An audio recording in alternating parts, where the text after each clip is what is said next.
Fala pessoal, beleza? Continuando nossos estudos aí, vamos estudar um pouquinho hoje. A gente falou muito que o negócio pode ser anulado, e que alguns negócios são nulos. A gente falou da simulação, né, e tudo.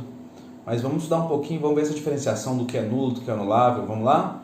Então a gente vai falar hoje um pouco da invalidade do negócio jurídico. O que seria isso? O negócio, quando ele é nulo, por quê? Porque ele é considerado mais grave, principalmente a sociedade. Quando o que foi feito ali, quando aquele contrato entre as partes, ou quando aquela parte do contrato entre as partes, ela é tão grave, pode prejudicar toda a sociedade, ela é considerada nulo, ela nunca produziu efeitos.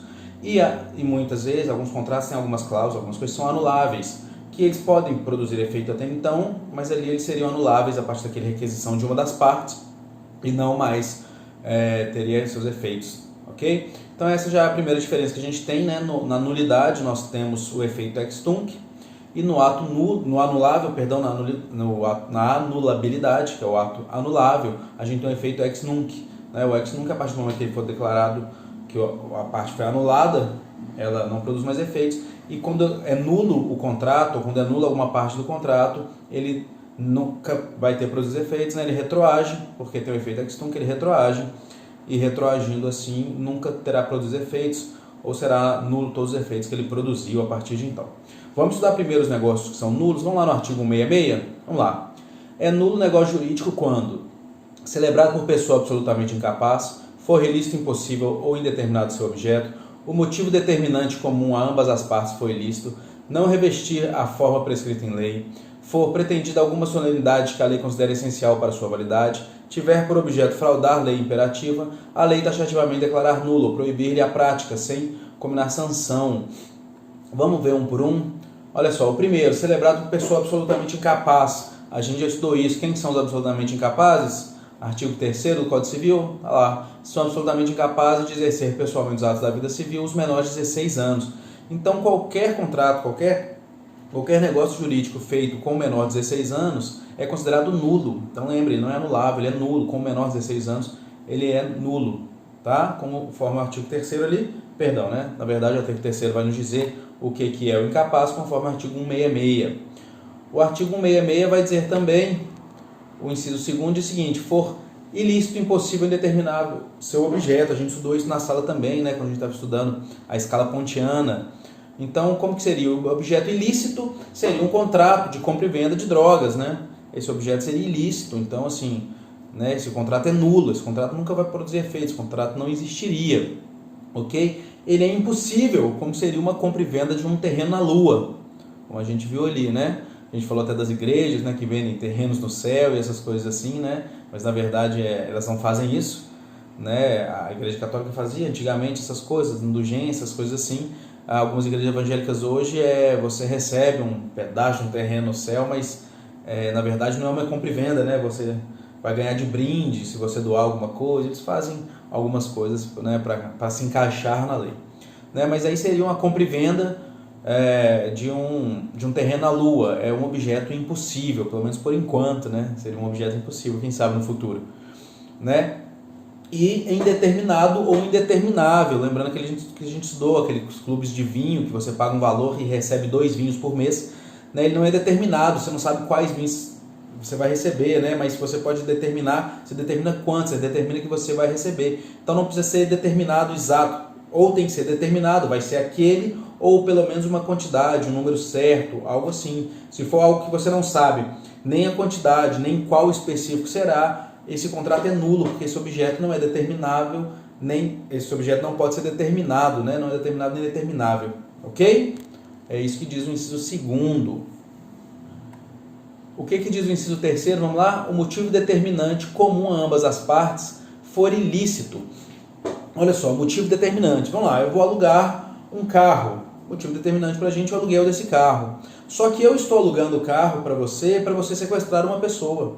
Esse contrato ele é nulo, ele já nasce nulo, tá? Lembrando que olha só o que diz ali, comum para ambas as partes, tá? Porque se eu estou alugando um carro e eu não sei, e você vai praticar um sequestro com aquele carro, não tem como esse contrato ser nulo. Esse contrato de aluguel nosso de veículo, ele é perfeito, tá? Esse aluguel de veículo é perfeito.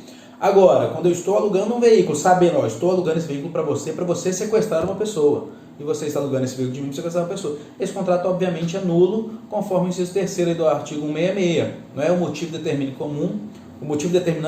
comum a ambas as partes for ilícito. E aí, no inciso 4º, não revestir a forma prescrita em lei.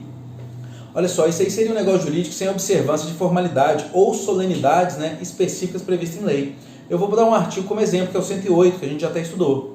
Não dispõe a lei contrária, a escritura pública é essencial, olha só a palavra essencial, à validade dos negócios jurídicos, que visem a constituição, transferência, modificação ou renúncia de direitos reais sobre imóveis de valor superior a 30 vezes o maior salário mínimo vigente no país.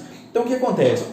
Se está tendo ali, né, não dispõe da lei contrária, a escritura pública é essencial à validade dos negócios jurídicos que visem a constituição de transferência, modificação e tal.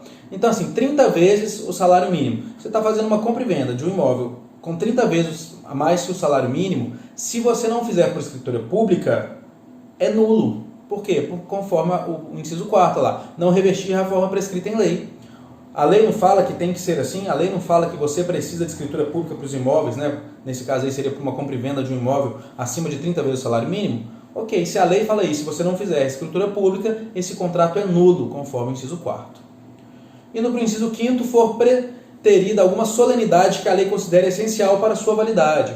Pode parecer a mesma coisa, mas é que alguns procedimentos eles exigem uma solenidade, uma formalidade diferente, e isso precisa ser observado. Não está na lei à toa, precisa ser observado. Senão, a celebração é nula.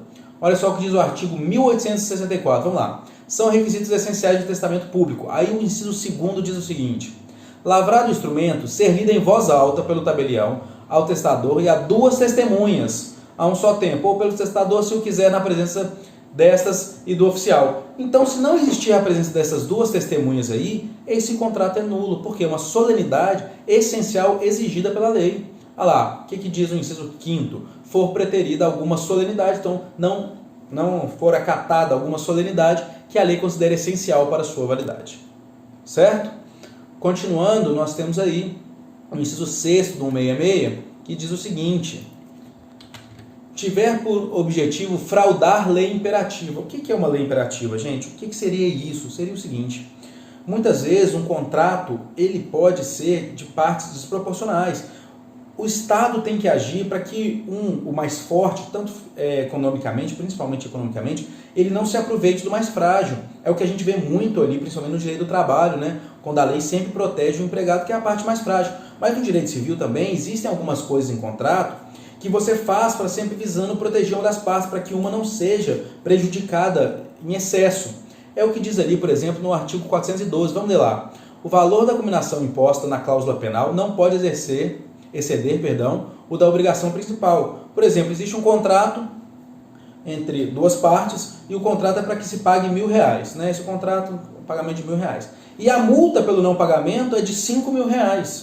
E o artigo 412 diz que você não pode exceder o da obrigação principal. Então, a cláusula penal, que é essa multa, não pode exceder o da obrigação principal. Então, se você fizer isso, você está fraudando uma lei imperativa. Essa lei, esse artigo 412, é uma lei imperativa para proteger as partes, para que uma parte não enriqueça sobre a outra. Tá? Se tiver isso, esse contrato é nulo também. E por último, né, o mais simples aí, é o inciso 7º, que diz o seguinte: a lei taxativamente declarar nulo ou proibir-lhe a prática, sem combinar sanção. Então, assim, né, se a lei falar é nulo, não tem mais o que se discutir, não é isso? E um exemplo claro é o artigo 1475, que fala o seguinte: é nula a cláusula que proíbe ao proprietário alienar imóvel hipotecário.